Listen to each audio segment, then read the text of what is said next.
End with momentum, start with momentum.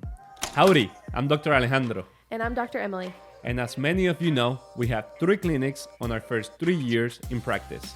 If you enjoy our content, make sure you subscribe and share with your colleagues and future colleagues to get on the path to victory.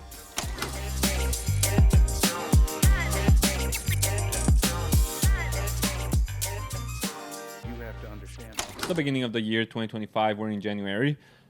When we write our goals, we don't think about January to December. We think about December to January. What do I mean with that? Reverse engineering, right? So starting the year, we prepare ourselves to have our best year.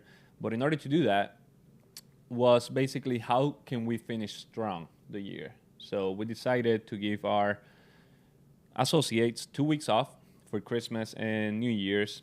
They were off, but what happened? Most of the chiropractic offices are closed.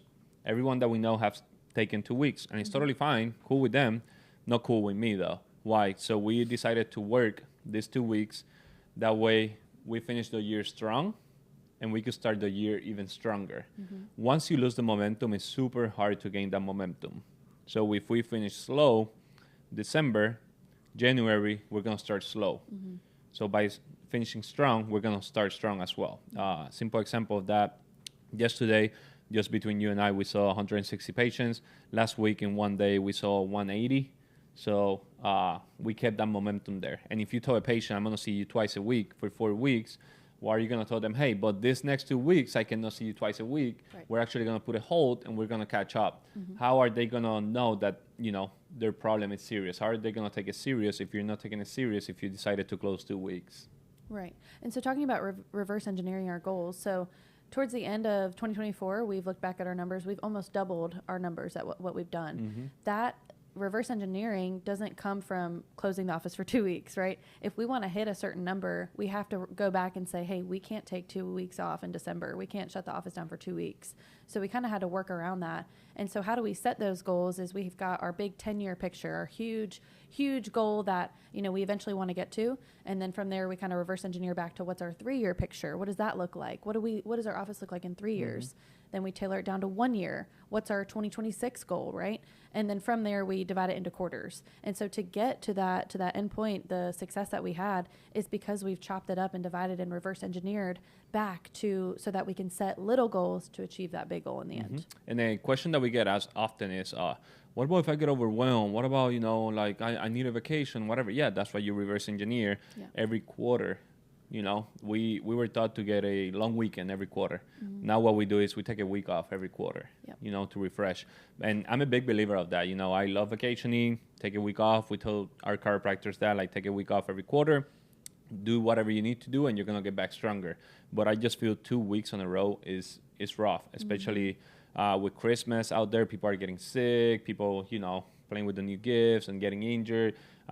You know, it was an opportunity to be super busy and start the year busy. So what we decided to do is we're taking, I think, weekend in January, weekend in February, and then we're taking 2 weeks off in March to go to Puerto Rico. So I highly recommend you, if you're planning your year still, how can you reverse engineer that to finish strong and start strong as well?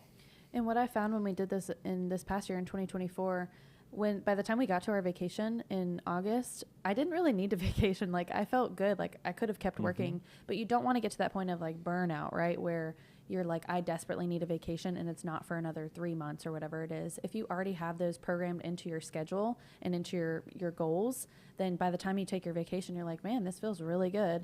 And I can kind of continue to work while I'm on vacation because I've got my creativity. I feel really good. My mind is refreshed. And then you come back just with more momentum ready to go. Yeah, that's what I call a vacation. Vacation, I just need to work. So for us, we're starting to get to that point that it's like, okay, I need a break, but we schedule it way ahead. Next weekend, we're taking a full weekend off. When I say off, it's still going to be, you know, working, but not in the clinic. We're going to be working more on the clinic. Right. And that is I love that, honestly, working on the clinic.